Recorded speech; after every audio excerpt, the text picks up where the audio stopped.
Joining me now is Alfred Kemepado. He is the Secretary of the National Ijaw Youth Congress Worldwide. It's nice to have you join me right now. Thank you. Did I get Ijaw Youth Council Worldwide. Ijaw Youth Council, Yeah. Exactly, not Congress. Yeah. Council, I need to get that right. All right, thanks for joining me right now. Now, if you look at the report by NNPC just about a month ago, they were talking about the issue of pipeline vandalism increasing by almost 77%. You are in the Niger Delta. You are very familiar with what is going on there. Tell us about the realities on the ground. The realities are same. Number one, take a listen, Mike. You know, the average Niger Delta youth wakes up in the morning and realizes that he's entitled to some ancestral properties which you otherwise refer to as oil wells. Then he sees the exploration and he sees the exploration activities around that oil well, and he is totally excluded. So what you describe, or what you may describe as bunkering, is what he sees as its share of being included in the process of exploring what comes from underneath him. So you can see that over time, this will hardly stop because of that entitlement mentality, and rightly so. But you see, the beautiful thing is that when the Vice President, Yemi Osibanjo, visited the Niger Delta in the capacity of the acting president, he said something which will give lasting solution to this problem. And that is that they were going to encourage the establishment of modular refineries and cluster these people who are into these bunkering activities, who already have some form of local expertise, so that they can transform from bunkering activities to legitimate deal of refining crude. Refining process. But how far has that gone now? That has gone nowhere. So if they attend to that, it will help a whole lot. No, but in solving the problem. in the face of standards, international standards, benchmarks, and all of that, does that justify the fact that the government has not been able to meet its own demand and all of that? Does that still justify why there are vandalism here and there? Mike, it doesn't justify, but the government also does not stand on a just ground. Let me tell you something.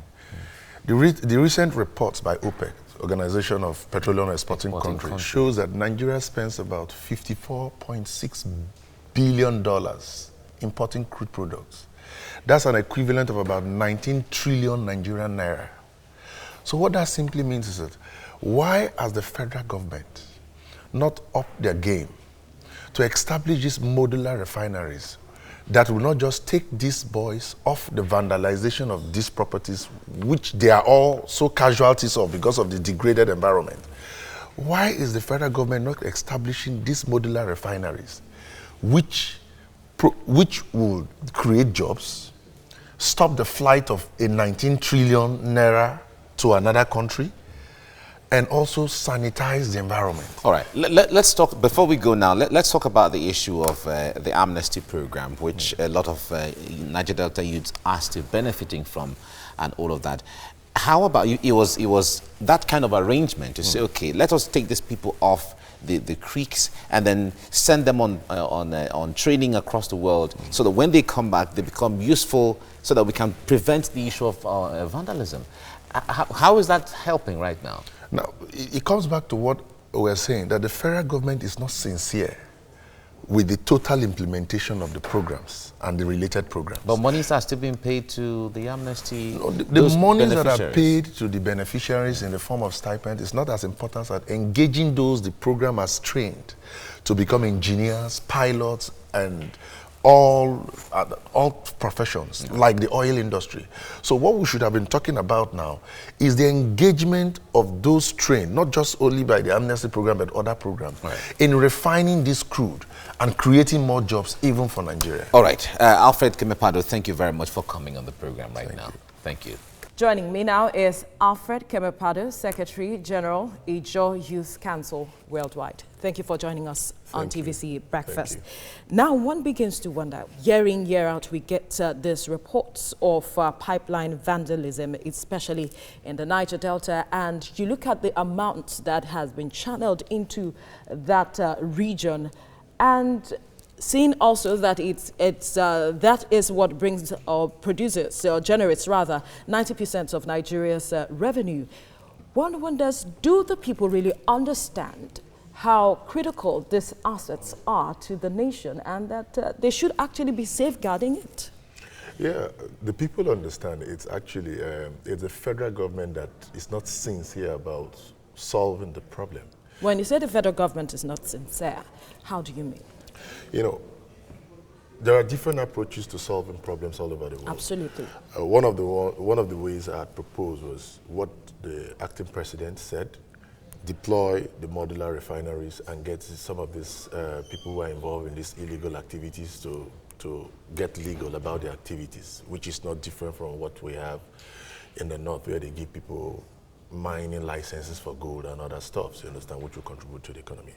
Another thing again that we also need to do, the federal government needs to begin to look inward. By that I mean the federal government needs to begin to encourage indigenous companies in the Niger Delta. I can give you a critical example of one of the indigenous companies in the Niger Delta owned by one of our Niger Delta engines, TN Jack Ridge Belema Oil. It has been able to safeguard since its uptake of the OML 25, you understand, you discover that because of the number of jobs that it has provided around the region and the communal ownership, the sense of owning it within the communities around that environment, you see that you will never hear anything like vandalization of pipeline or anything around that area. So that is the crux of this issue? Yes, because number one, you know, the people are always provoked when when explorative activities take place, but with little or no attention to the communities. Now, but according to a report, Shell Livewire says that it has trained about 7,000 Niger Delta youth in enterprise development and has provided startup grants to about over 3,000. Isn't that something? Over what period of time? You know, some of these things are fake statistics from Shell. Don't believe Shell. Let me also tell you something. We're talking about bunkering activities within the Niger Delta. I can tell you that what they are amplifying now can be less than 1% of what is bunkered out of the Niger Delta. The real bunkers in the Niger Delta are IOCs like Shell. Really? Who drill the oil, declare what they drill in the Niger Delta, export it to the IC and take it out of Nigeria. Nobody is talking about that. Shell and other related companies are good at even blackmailing companies who have capacity. Like I just told you about the Belema Oil, OML 25. Within just how many years of operation, only that company has provided about 4,000 jobs. Many other 1,000 associated jobs. We're giving about 1,500 scholarships within the past 3 years. The Shell you're talking about of 7,000 has been existing since before I was born. You understand? So Shell is not a yardstick with respect to what is obtainable. See, what we need to do, not only for the Niger Delta, but for Nigeria, we need to begin to look inward. We need to begin to encourage and develop our indigenous companies. Because see, sometimes... So, and you're confident that this will actually check the activities of vandalism? It's not about me being confident. The facts are there, you understand? I'm telling you that, like, since Belema Oil took over the OML 25 within the Kola axis and everything, because of the employment, you know, there is no longer capital flight, you understand? Because of the employment it creates, the amenities it's creating for the communities, there is not a communal ownership of these facilities within the area. So you wouldn't even talk about vandalism in that area. So we need to encourage justice. And far and above that, don't forget that you can't even talk about security of the Niger Delta, which is vandalism is part of insecurity. You can't talk about the security of the Niger Delta without the deployment of industrialization. And that is why you need to encourage local companies who have local companies. After all, the Shell and other IOCs you are talking about are companies from other places who have come in. So we need to develop our own, to take charge of our space, so that even the tax and the revenue remains within the space. The country. Yes. All right. Yeah. Thank you so much, Alfred Kemepado, for your time on TVC Breakfast. Thank you. Alfred Kemepado, Secretary General, Ijaw Youth Council Worldwide. Nice to have you join me right now. Thank you. Thank you very much. You. Now, if we have to go to Niger Delta right now, there's always the saying that if you have not been to the Niger Delta to see the level of devastation, when they talk about it, you will never understand. Now, we've all been there, we've seen all of this. Now, there is the argument that those who have had the wherewithal, who are voices for the Niger Deltans and who are very vocal, are not also coming together to pull their resources and ideas and what they have together as a way of emancipating the people. What other resources do we mean apart from speaking up and speaking the truth that can be acceptable by everybody? There is a talk of people in the Niger Delta being really very wealthy, besides the fact that there has been devastation, there has been environmental degradation. No, people of the Niger Delta are not wealthy. Instead, people from outside the Niger Delta come to the Niger Delta, get their wealth, and leave the poverty in the Niger Delta. And that is most times the cause of the problem.